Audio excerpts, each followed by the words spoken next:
Next problem. Determine the horizontal force P to be applied to a block of weight 1500 Newton to hold it in position on a smooth inclined plane AB, which makes an angle of 30 degree with the horizontal as shown in this figure. So here this AB is a inclined plane. It is making an angle of 30 degree with this horizontal, and given that this inclined plane is smooth, the surface of the inclined plane is smooth. So if a block is kept on this inclined plane, then because it is smooth, then this block will tend to move downward direction. Along the inclined plane it will move downward direction, but here a force P is applied such that the block is supported, or it is not moving. Then what is that amount of force that need to be applied on this block such that the block will not move in downward direction, or it will be held in its position only?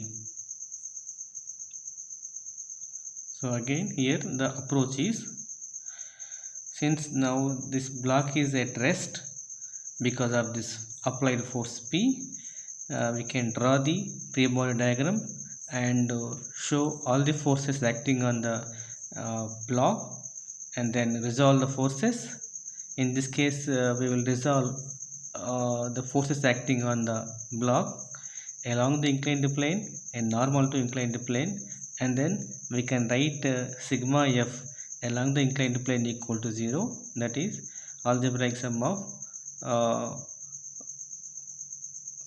components of the forces acting along the inclined plane equal to 0, and also sigma f normal to inclined plane, that is algebraic sum of components of all the forces acting normal to inclined plane equal to 0, and then we can solve for this P.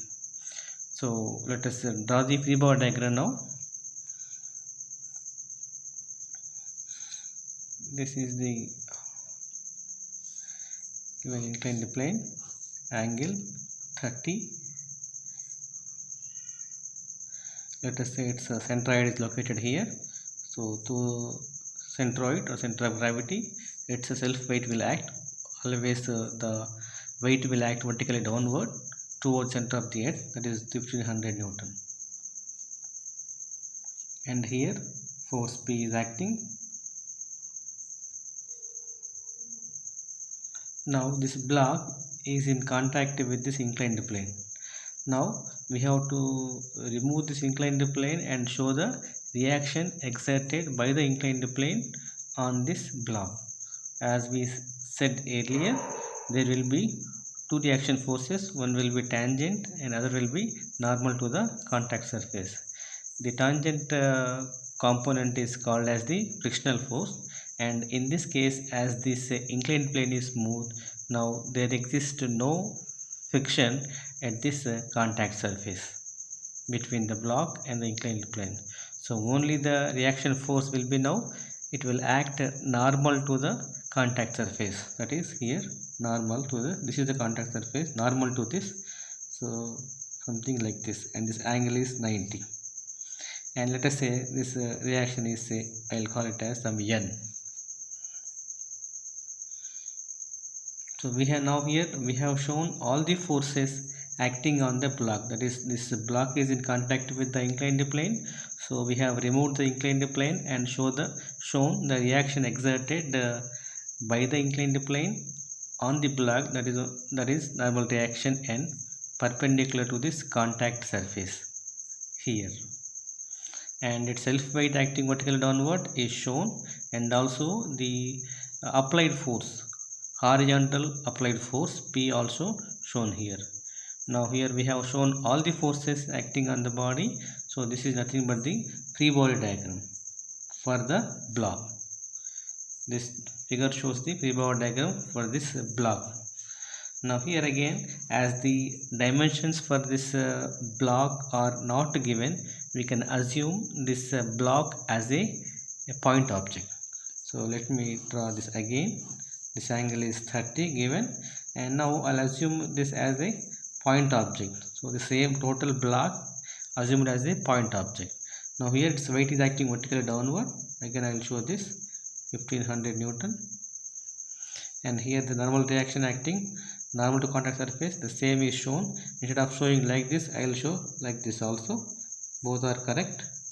I will use the principle of that is the law of transmissibility, and I can show instead of showing like this also correct, and this angle is 90 here, and this force P, instead of showing like this, I can also show this P as in this way also, again using the law of transmissibility, such that now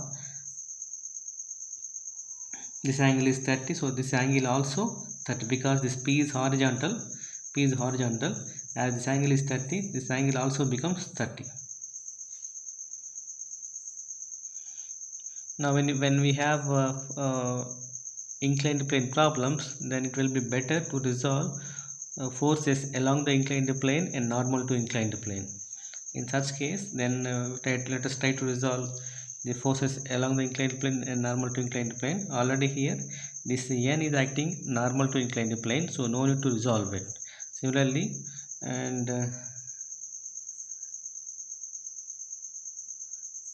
this P is acting along positive x-axis, and here the 1500 Newton is acting along y direction.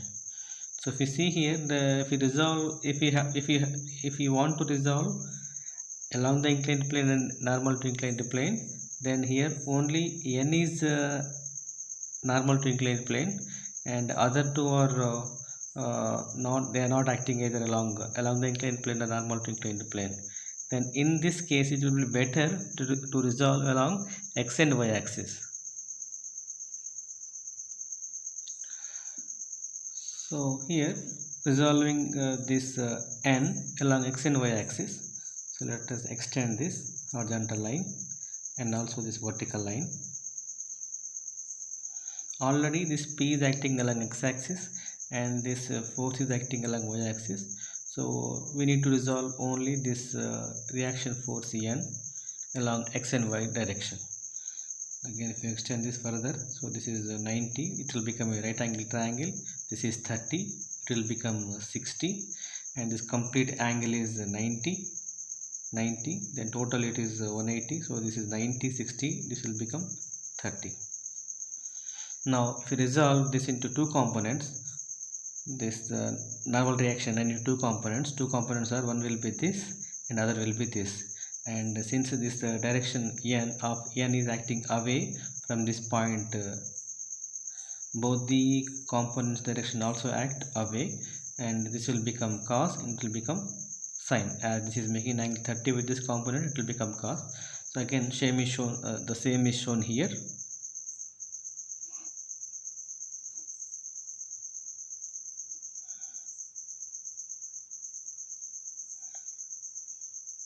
This is 1500 Newton, and here this is P, and now resolving this N two components, one will be this, other will be this, such that the angle is 90 and both the components arrows are away, and this N is making an angle 30 with this component, will become cos, so this is N cos 30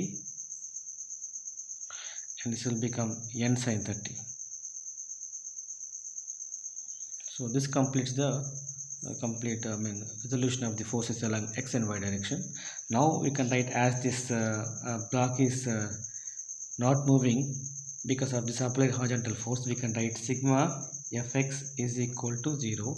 That implies P is acting along positive direction, so I will take plus P, and it will become minus, because acting along negative x direction, minus N sin 30, and there are no other forces acting along x direction. It will become sigma fx, that is equal to 0. Let us say this is equation 1, and next writing sigma fy equal to 0, because this block is not moving along y direction, so that implies it is at rest along y direction. We can write sigma fy equal to 0, then it will become this is N cos 30 and minus 1500 Newton is equal to 0. So solving for this equation 1 and 2, we get So we get n equal to 1732.06 Newton, and substituting this value here we'll get P equal to 866.03 Newton. So this is the amount of the horizontal force P required in order to hold this block in its position, that is at rest. So this completes this problem. Thank you.